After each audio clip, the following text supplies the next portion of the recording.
Dans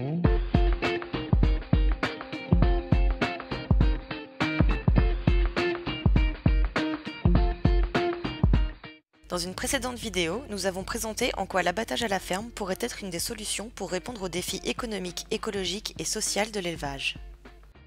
Nous allons voir ici les motivations de citoyens et d'éleveurs qui soutiennent la concrétisation de ce mode d'abattage. L'abattage à la ferme est le fait d'abattre un animal sur le lieu d'élevage, ce qui actuellement n'est possible que pour les volailles en petit volume et en vente directe uniquement. La question se pose donc pour les porcs, les moutons et principalement les bovins.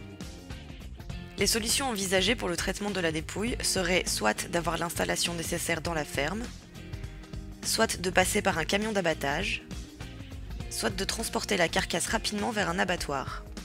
Pour plus de détails, nous vous invitons à regarder la vidéo traitant de la première partie du sujet.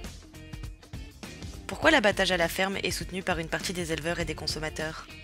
Dans le cadre du projet Échangeons sur notre agriculture, Nature et Progrès les a rassemblés pour parler de ce sujet sensible, visiter des élevages et des abattoirs et envisager ensemble des pistes de solutions pour rapprocher élevage et abattage. Le sondage réalisé alors a fait ressortir les motivations suivantes. La première préoccupation est d'optimiser le bien-être animal. Il s'agit d'une question de société qui anime la place publique, on le constate par le développement des mouvements véganes et des associations de protection des animaux. 78% des répondants le placent dans une de leurs 3 motivations prioritaires. C'est un leitmotiv de l'abattage à la ferme, ne pas transporter d'animaux vivants. Le transport peut être une partie stressante de la vie d'un animal d'élevage. Certaines races rustiques y sont particulièrement sensibles. On a un élevage d'angus qui est 100% à l'extérieur toute l'année. Et puis le dernier jour, on les fait monter dans une bétaillère. Elles arrivent dans un lieu avec du béton, des gens qui crient qu'elles ne connaissent pas. Ça doit être un stress inimaginable. Et donc rien que pour ça, je pense que quand on le ferait à la ferme, dans son milieu habituel, ce serait parfait. Une deuxième motivation est d'optimiser la qualité de la viande. C'est reconnu aujourd'hui, optimiser le bien-être animal participe à optimiser la qualité de la viande. C'est un aspect auquel les éleveurs sont sensibles, en particulier en circuit court où ils cherchent à se distinguer de la grande distribution. Chez les éleveurs interrogés, une grande motivation est de se réapproprier la mise à mort des animaux élevés. Énormément de témoignages, dans le cadre du projet, ont mis en avant la difficulté de confier cette étape critique à une structure anonyme. Moi, en tant que consommateur et éleveur, mes motivations principales sont le bien-être animal d'abord. En tant qu'éleveur, on essaye de faire au mieux pour élever nos animaux avec pour qu'il y ait le bien-être maximum, mais une fois que le camion arrive, après ça devient une boîte noire, on ne sait pas trop ce qui se passe. Avec en conséquence bilatérale pour certains, un sentiment de perte de maîtrise de leur filière comme un manque de cohérence. Mais c'est surtout pour maîtriser la filière, mais dans le sens de la traçabilité. Je veux être sûr de donner la quintessence de ce qu'on produit, de ce qu'on fait.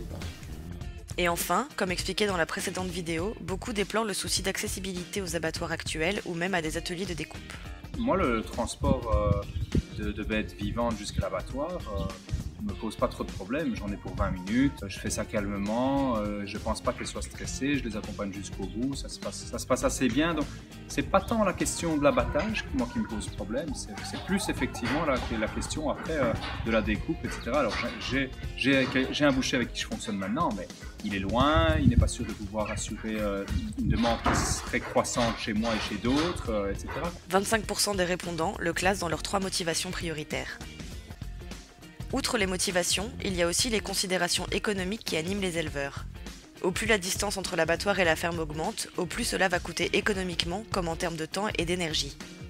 Dans le cadre d'un sondage réalisé auprès d'éleveurs, le coût de transport est ressorti comme représentant plus de 50% du coût d'abattage. On se rend donc compte que la disparition des abattoirs de proximité influence non seulement l'organisation des éleveurs, mais aussi leur bilan économique. Vu l'engouement pour l'abattage à la ferme en Wallonie, un projet de société s'est développé autour des travaux de Nature et Progrès. Alors c'est vrai, c'était un défi de rassembler ensemble des producteurs et des consommateurs autour d'un sujet aussi sensible que l'abattage, mais vraiment avec la méthodologie développée par Nature et Progrès, c'est quelque chose qu'on a pu faire de manière finalement très positive et très constructive, et si bien que finalement, à l'issue de la thématique, à l'issue du projet, il y a un groupe multi-acteurs pour l'abattage à la ferme qui s'est constitué, avec les éleveurs, avec des consommateurs et même avec des chercheurs et des vétérinaires qui se sont montrés intéressés par le sujet. On a essayé de relancer un peu les acteurs du secteur pour essayer que quelqu'un reprenne ce dossier. Voilà, c'est en cours, je ne sais pas trop où ça va aller, on verra bien. Dans une prochaine vidéo, nous présenterons les avantages et inconvénients des différents scénarios d'abattage à la ferme afin d'envisager le mode d'abattage à concrétiser en Wallonie.